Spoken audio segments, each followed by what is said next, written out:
मैं क्या क्या बोलूंगा बात समझाने के लिए तो समय चाहिए, बहुत समय लगता है। तथागत बुद्ध, सम्राट अशोक, बोधिसत्व बाबा साहब डॉक्टर भीमराव अम्बेडकर जी, शिक्षा के अग्रदूत राष्ट्रपिता ज्योतिबा फुले, माता सावित्रीबाई फुले, माता फातिमा भी और बहुजन समाज में जन्मे सभी संतों महापुरुषों के चरणों में नमन करते हुए मंच पर बैठे सभी सम्मानित पूज्य भिक्षु संघ आदरणीय यशवंतराव जी और मेरे सभी साथी और सामने बैठे मेरे बड़े बुजुर्ग, मेरे भाई और बहनों, आप सभी को मेरा जय भीम, आदाब, सत श्री अकाल, नमस्कार। साथियों, एक वकील होने के नाते मैं देखता हूं सरकार कई काम करती है, कानून बनाती है और कानून लोगों की भलाई के लिए कम होते हैं। लोगों की जुबान कैसे बंद की जाए और उन्हें दंडित कैसे किया जाए, इस बात के कानून ज्यादा होते हैं। और जितने कानून होते हैं उससे कहीं ज्यादा ये चीज सरकार अमल में लाती है कि कोई भी बोलेगा तो उसे आप एनएसए में बंद कर दो, यूएपीए में बंद कर दो, छोटे मुकदमे लगा दो। या इसको ऐसे भी कह सकते हैं कि कोई व्यक्ति अपराध कर दे तो उसको सजा के प्रावधान, उसके लिए कानून तो बनाया जाता है, लेकिन इंसान आपराधिक प्रवृत्ति का हो ही नहीं, उसके अंदर अपराध बोध जगे ही नहीं। इंसान कैसे परिवर्तित हो जाए, कैसे बदल जाए, कैसे अच्छा हो जाए, इस तरह का काम कोई करता नहीं। और आप चाहे जितने कानून बना लीजिए, चाहे जैसे कानून बना लीजिए, इन कानूनों को तोड़ने वाले, इनका गलत इस्तेमाल करने वाले लोगों की कभी कोई कमी होगी नहीं। अगर किसी चीज की जरूरत है तो इंसान को बदला जाए,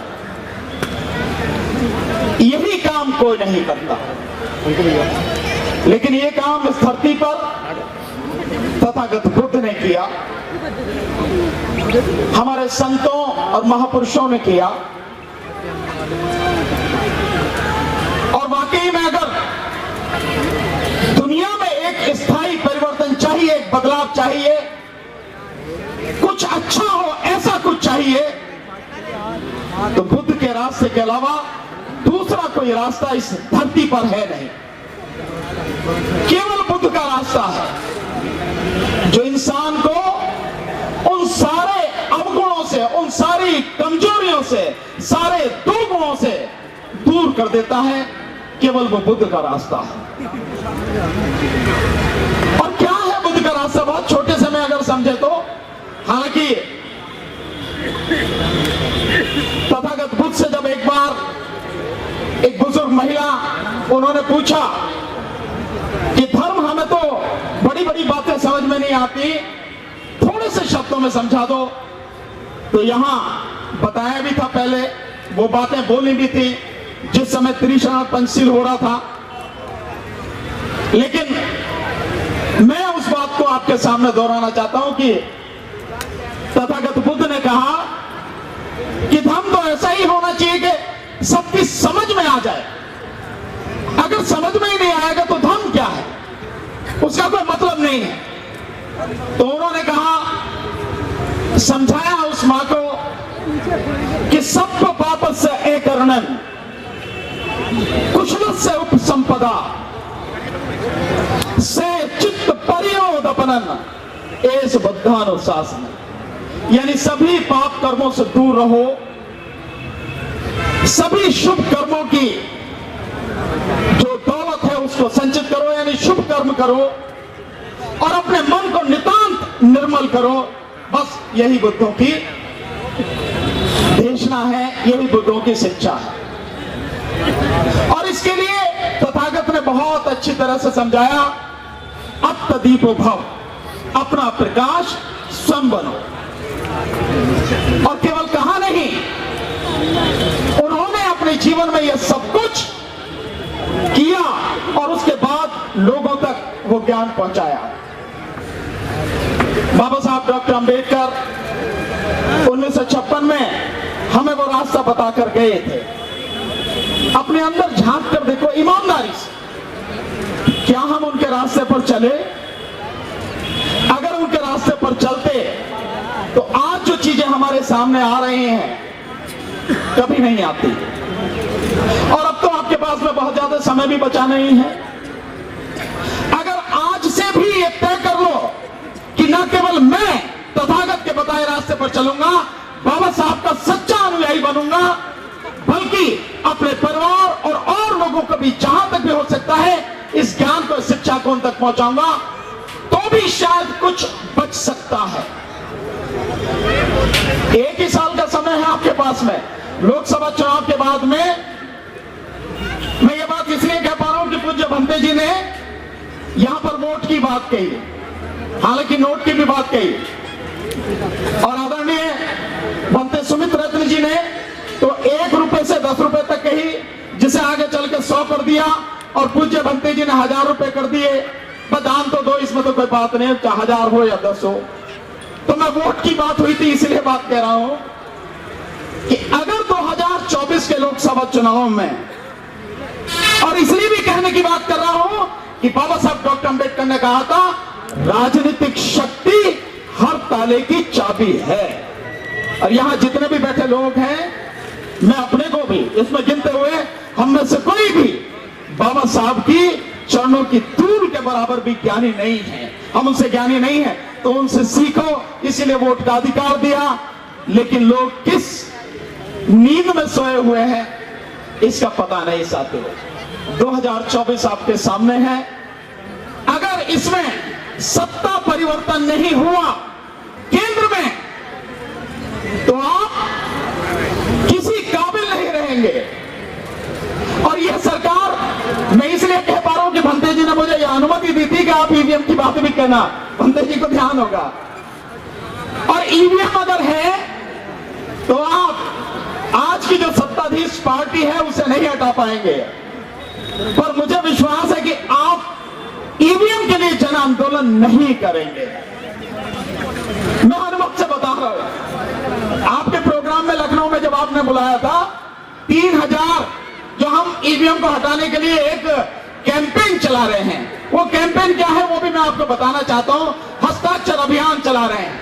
हम ये मान के चलते हैं देश में 90 करोड़ मतदाता हैं, इनमें से तकरीबन 60 करोड़ मतदाता वोट करते हैं। अगर 20 से 25 करोड़ मतदाता भी सिग्नेचर कैंपेन में हमारा साथ दें तो हम सुप्रीम कोर्ट के सामने ये रख के, और उसके साथ में जो वकीलों का एक नेशनल लेवल पे हम संगठन बना रहे हैं, वो सारे वकीलों के साथ मिलकर सुप्रीम कोर्ट का घेराव करके ईवीएम को हटाने का काम करें। लेकिन आप साथ नहीं देंगे तो होगा नहीं, और साथ आपने दिया नहीं। मैंने 3000 फार्म बांटे थे लखनऊ में, एक भी फार्म वापस नहीं आया, किसी ने अपना भी सिग्नेचर करके मुझे भेजा नहीं। इलाहाबाद में था ऐसे ही, वहां बेटा 3 मीटिंग कानपुर में करी, एक व्यक्ति का फार्म वहां से नहीं आया, जिन्होंने कम से कम 4000 फार्म लिए। आपके महाराष्ट्र में रेलवे में मुझे बुलाया गया था, रेलवे वालों ने 14 अप्रैल का प्रोग्राम किया था, 4000 फार्म महाराष्ट्र में देके आया, सारे के सारे बस घर में रखे, कहां रखे मुझे पता नहीं, एक फार्म नहीं आया। लगातार कोशिश कर रहे हैं इस आंदोलन को बड़ा करने की, और लिख के दे रहा हूं, जन आंदोलन के रूप में अगर बदलेगा नहीं, ऐसे आंदोलन भी किसी काम आएंगे नहीं। हालांकि ऐसे आंदोलन की बहुत जरूरत है, और फिर भी जन आंदोलन की जरूरत है, वो होना चाहिए, हो नहीं रहा साथियों। रही हमारी बात, हम तो जितना भी जैसा भी लड़ सकते हैं लड़ेंगे, ये हमारी जिम्मेदारी है। अगर आज यहां है तो वो केवल और केवल बाबा साहब डॉक्टर अंबेडकर की बदौलत। दूसरा, इस धरती पर मुझे नहीं लगता कि कोई ऐसा हुआ जिसने इतनी बड़ी संख्या को जीना सिखा दिया, बोलना सिखा दिया। और आज भी लोग बाबा साहब के अनुयायी होते हुए डरते हैं। किस बात का डर है यार आपको? कोई क्या कर लेगा आपका? मैं तो खुल के बोलता हूं, आप सब लोग सुनते तो हो नहीं, सुनते हो या नहीं सुनते मुझे? बात तो घुस के भी डरते हो। मेरा तो कोई बाल बांका कर नहीं पाया, आपका कोई क्या बिगाड़ लेगा? हम लोग खड़े हैं ना आपके साथ में। तो साथियों, जन आंदोलन की तैयारी करो और सत्ता का परिवर्तन जरूरी है। अगर ये नहीं हुआ तो सारी चीजें धराशायी हो जाएंगी। हम लोगों को इन सारी चीजों को समझ के आगे काम करना पड़ेगा।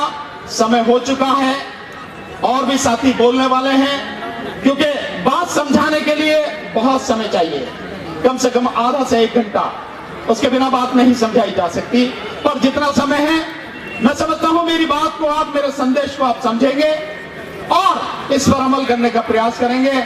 आपने, भतीजी ने मुझे बुलाया, आप सबने सुना, सम्मान दिया, मंच पर बुलाया, बोलने का मौका दिया, बहुत बहुत शुक्रिया। नमो बुद्धाय, जय भीम।